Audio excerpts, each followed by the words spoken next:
दोस्तों, राजा जनक की और सुखदेव जी की एक बहुत ही प्यारी कहानी है। सुखदेव जी सन थे महर्षि व्यास के। महर्षि व्यास से सुखदेव जी ने एक दिन पूछा, पिताजी मुझे और भी ज्यादा चीजें सीखनी है। तो महर्षि व्यास ने कहा, आप राजा जनक के स्टूडेंट बन जाओ। तो सुखदेव जी को बात कुछ समझ में नहीं आई।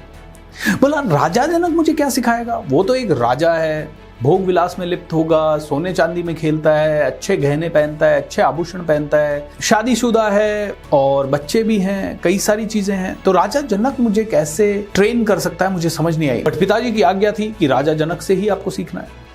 खैर, बिना मन के सुखदेव जी चले गए राजा जनक के पास। और राजा जनक के पास जब सुखदेव जी पहुंचे तो उन्होंने कहा, राजा जनक, मैं महर्षि व्यास का पुत्र हूं और महर्षि व्यास ने मुझे आपसे सीखने के लिए भेजा है। लेकिन मुझे ये शंका है कि आप मुझे कैसे सिखा पाएंगे, क्योंकि आप तो एक राजा है। मुझे तो आगे की विद्या सीखनी है, मैंने तो ऑलरेडी अपने पिताजी से काफी विद्या ले रखी है। तो राजा जनक ने कहा, मुझे आपकी बात समझ में आ गई और डोंट वरी, इसके ऊपर चर्चा करेंगे, लेकिन पहले तो क्या आप मेरे स्टूडेंट बनने लायक हो या नहीं, ये मुझे टेस्ट करना होगा। तो इसके लिए मैं आपको एक टेस्ट दूंगा and you need to do it. Sukhdev ji ने कहा, ठीक है, मैं टेस्ट के लिए तैयार हूं। तो सुखदेव जी को एक तेल का दिया भर के दिया और उन्होंने कहा, आप इसे अपने माथे पे रखो और मेरे महल में 1000 से ज्यादा कमरे हैं।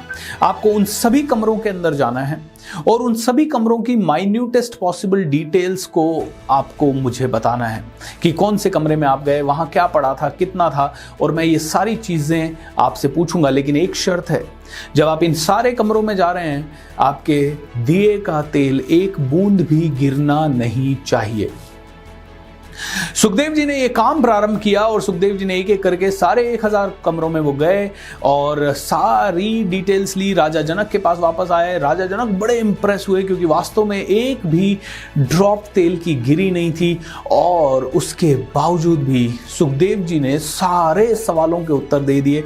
राजा जनक ने कम से कम 200-300 सवाल पूछे, माइन्यूटेस्ट सवाल पूछे, और सुखदेव जी ने सभी के आंसर कर दिए। दोस्तों, राजा जनक ने सुखदेव जी से पूछा, आपने ये कैसे किया? तो सुखदेव जी ने एक बहुत ही सिंपल सा उत्तर दिया। उन्होंने कहा, जब मैं सभी कमरों में जा रहा था तो मेरा पूरा ध्यान दिए के ऊपर भी था, ताकि दिया गिर ना जाए, and at the same time मैं आपने जो कहा वो भी कर रहा था। लेकिन हाँ, मैं कॉशियस था कि कहीं दिया गिर ना जाए। तो राजा जनक ने एक और उत्तर दिया हंसते हुए, सुखदेव जी, जैसे आपने दिए पे ध्यान रखते रखते सभी चीजों को ऑब्जर्व कर लिया, सभी काम कर लिए, सारे रूम्स में जाया, वैसे ही मैं राजा जरूर हूं और मैं अपनी सारी ड्यूटीज को पूरी करता हूं। एक पिता का धर्म निभाता हूं, एक पति का धर्म निभाता हूं, एक राजा का धर्म निभाता हूं, लेकिन मेरा पूरा ध्यान स्पिरिचुअल ग्रोथ पे है। इस कहानी से आप और मैं क्या सीखते हैं, समझिए इस चीज को। सुखदेव जी दिए पे फोकस कर सकते हैं और फिर भी सारे काम कर सकते हैं। राजा जनक स्पिरिचुअलिटी पे फोकस कर सकते हैं और फिर भी सारे काम कर सकते हैं। आप भी अपने लक्ष्य पे फोकस कर सकते हैं और फिर भी सारी चीजें कर सकते हैं। दोस्तों, एक गरीब आदमी होता है ना, उसका थॉट होता है आइदर और, या तो मुझे स्पिरिचुअलिटी मिल सकती है, या मुझे परिवार मिल सकता है, या मुझे अच्छी हेल्थ मिल सकती है, या मैं अच्छी नौकरी कर सकता हूं।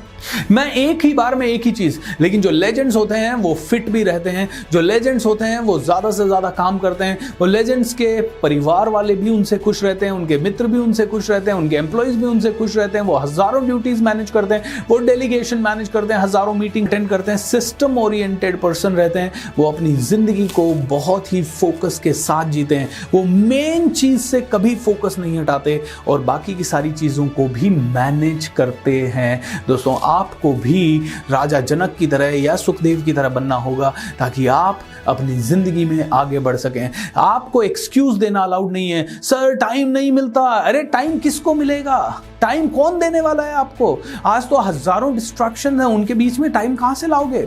सर मैं करना तो चाहता हूं लेकिन फोकस नहीं हो पाता। फोकस करना सीखना पड़ेगा, आपको मेडिटेशन करना पड़ेगा, आप में से हर एक इंसान को साधना करनी पड़ेगी, आप में से हर एक इंसान को उसकी कोचिंग लेनी पड़ेगी, आपको हर किसी को किसी न किसी गुरु की जरूरत पड़ेगी। दोस्तों, जैसे सुखदेव जी को, जो कि महर्षि व्यास के पुत्र थे, उनको भी महर्षि व्यास ने कहा, कोई ना कोई गुरु जाके बना, और राजा जनक को गुरु बना। आपको भी कोई ना कोई गुरु की जरूरत पड़ेगी। दोस्तों, गुरु बनाइए, अपने ध्यान पे फोकस लगाइए, अपने काम को शिद्दत से कीजिए। जो सबसे इंपॉर्टेंट काम है उसको तो पूरी तरह से जी लीजिए। एंड मैं वादा करता हूँ आप में से हर एक इंसान ऊंचाइयों पे होगा।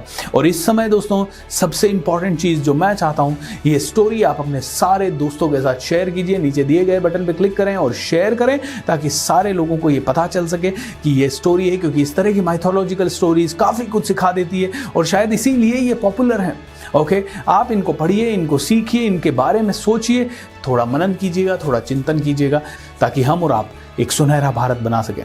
दोस्तों चैनल को सब्सक्राइब कीजिए और ज़्यादा से ज़्यादा लोगों को इसके बारे में ज़रूर बताएं। Thank you and have a great time.